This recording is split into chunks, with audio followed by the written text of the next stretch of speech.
Hello and welcome to the Hypnosis Side Hustle program. My name is Rick Paddock. I'm your host, and this is a program, the Hypnosis Side Hustle Show, all about building a hypnosis practice as a side hustle, about creating impact in the world, in your community, in your own life, as well as creating income. Today's episode, I've got the perfect guest, the guest who is as passionate as I am about creating impact in the world while creating a life-changing income in your own life. And that is our hypnotic business and life coach, a success coach, Zoilita Grant. Zoilita is a success coach for entrepreneurs and small business owners, helping them achieve their goals using the skills and processes of coaching with the punch of hypnosis. Zoilita, welcome. Did I get that right? Sounds great. Thanks a lot. I think people get the idea. It's close. I'm so excited to have you. You're a great role model, a mentor of mine for so many in the industry. And I know you're as passionate as I am about the things that we all can do to create an impact in the world. I guess where would you like to start in your experience? What you've seen are some of the critical things for people as they start a side hustle. So the first thing that I want to do is I want to encourage every single one of your listeners and the people that are watching this video to really believe in the idea that you, as a heart-centered hypnosis practitioner, can really make a six-figure income working part-time. I love it. That's the bottom line. In order to be able to do that, you have to begin with your mindset. Mindset is really everything. Most of us have mindsets that make us believe that you can't really have it all. You either can do something that's heart-centered and makes the world a better place, or you can make a good living. I'm here to testify through my own life and through the lives of many, many people that I have coached into successful practices that you can really do it. They don't have to be mutually exclusive. They can go together. Sorry, what? They're not exclusive. They can and should go together. They can and should go together. And I think it's important that they do go together, because we need to have more people of influence in the world that are heart-centered people. And being able to have prosperity does allow you to have more influence in the world, does allow you to have more time in the world. I think that it would be really nice if everyone could work 25 to 27 hours a week, and that the rest of that time could be spent into quality of life, our family relations, our physical health, our spiritual development. And hypnosis is the ideal practice for you to be able to do that. But beginning with the mindset that says, I can really have it all. I can really be able to be a totally ethical and heart-centered human being, make a difference in the world, and have financial security. Go ahead. I was just going to say, so for our viewers or listeners that are totally agreeing with you or want to agree with you, perhaps they are, like you said, a lot of heart-centered, service-oriented people. They leave the income part out of that equation. They're all about the impact. How do you make that transition on the mindset level? I think one of the things that you have to do is you have to build your self-esteem and your sense of deservingness. You know, I've talked to some really gifted practitioners in the past who did not believe that they should charge for their work because people got spiritual benefit. I just had this conversation with a colleague. Her upbringing, her parents, they were spiritual. I think perhaps her dad was a minister, and she was trained, developed the habits early on that your gifts and talents are to be given to the world, in service. So a lot of us are. So how do you shake that and step into a place where you can be of service and create the life that you want financially? I think there's actually a shift in the spiritual paradigm as we've moved into this new age of Aquarius, which we're only in the doorway of. I think in the old age, it was an age of world service. I think in the new age, it's about exaltation to the higher self. An exaltation to the higher self is you be the best that you can be. Because when you shine with light in the world, you bring more light to other people's lives. And you provide more service. And you provide more service. Yes. And that idea of being able to know that let it begin with me. Let it begin with me, this revolution of consciousness and well-being and making the world better. Let it begin with me and let it ripple from my life out. And so in order to do that, you have to cultivate this belief that I am enough, that I don't have to give service to feel better about me, that I am enough within myself and I give service because that is my nature. So let's go over that again. So who I am, how good I am to myself and to the world isn't tied into what I provide to the world, but it's who I am already. And the service I provide is just a gift. Yes. It's part of what just emanates from you because it's the natural order to do so. I love it. So you said really that's kind of where the core starts. It's that self-esteem. Right. It's that I am good enough right here. Now I think I know the answer, at least my answer.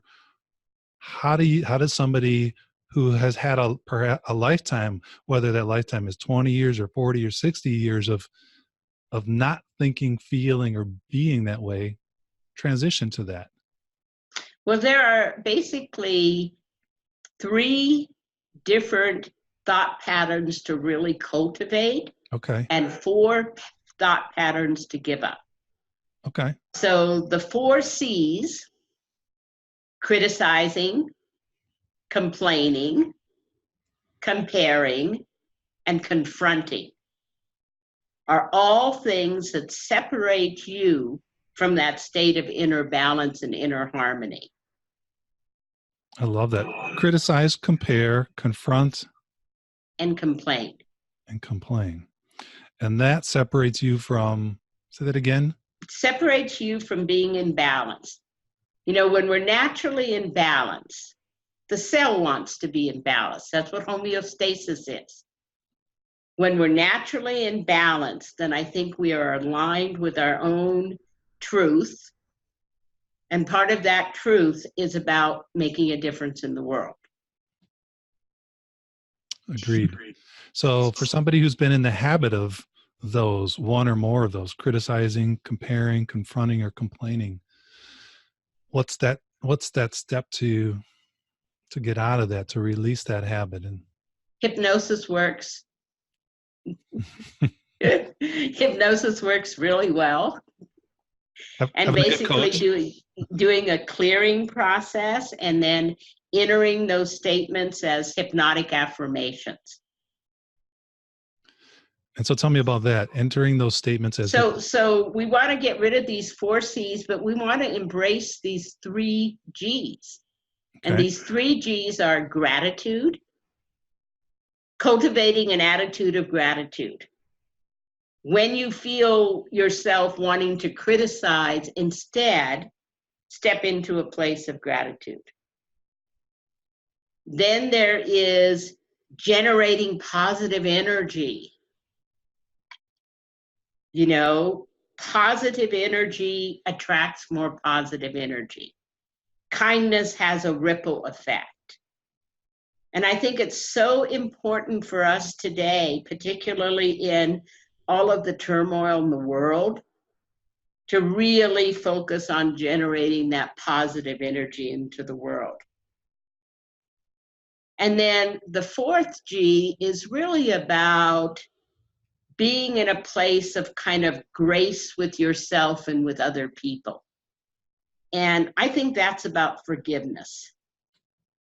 The forgiveness of the things that you did and the forgiveness of the things that you didn't do. I like to think everyone's doing the best they can with the information and training they have. And as they get new information, as they get new training, we all begin to transform. Well, that's a great awareness, a reminder. I tell myself and the parents I work with, where it's easy to question the decisions we made as a parent, but that similar phrase, I did the best I could with what I knew, and when I knew more, I did more, or when I knew better, I did better. Yeah, I think that's our best approach to life.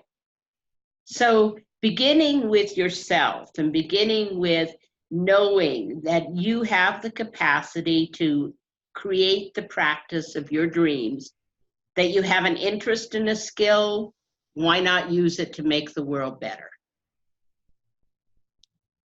Beginning to restructure your mindset so that you have a natural sense of confidence. A natural sense of confidence is not like ego and bravado. It's like just naturally feeling good in your skin, feeling comfortable, and wanting to share that with other people.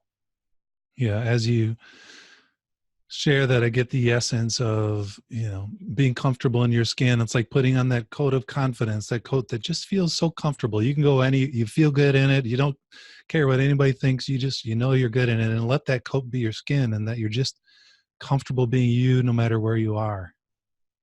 I think one of the secrets to doing that is really focusing on the message. So what do you mean by if we that? think about the fact that we are only the messenger, we are not the message. I think of myself as being a messenger of success, that I teach and to train people in the tools of how to line up your heart and your mind and create success in the world. So my message is so much more important than me. So I don't have to worry about feeling uncomfortable, because the message is the important piece. That's a great distinction and awareness. Viewers or listeners may, if they haven't yet, watched the episode that I had with Helen Midas, and she talked about that transition from being in the corporate world to a hypnotherapist, and it was totally different from having to sell something that really wasn't hers. It was the company she worked for, and now she felt like she was selling herself. And I know a lot of caring, heart-centered practitioners in different fields struggle with that, and that's a great distinction to realize. This you're not selling yourself, you're not selling the messenger, you're selling the message. You know how I learned that, Rick? Oh, Like, I had done quite a bit of group facilitation and even worked with a group of at least 180 people at a state conference in California. And then I got picked to speak at the Whole Life Expo in New York City in 1998. And I had to step onto a stage with nothing, with over 1,000 people in the room. And I just kept saying, it's about the message. It's about the message. And it was the only way I could really make myself walk out on that stage. good for you. So it started out as a survival mechanism in that moment. In that moment, yes. Yes. And it's served you well. Yes. Awesome. Fantastic. So you started out by saying it is realistic to have a part-time practice, a six-figure part-time practice, and it all starts with a mindset of shifting to a place of confidence, of being comfortable in your skin, of remembering that as you present what you do in the world, it's the message that you're presenting. Any other tips about creating that mindset, the habits, whatever they are, that would I think a good phrase to think of is be the change. Okay? So you are calling for change in the world, be the change. Show it in your life. Practice all of the things that you believe make the world better, and then more and more people will be attracted to you because of what it is that you could bring into the world.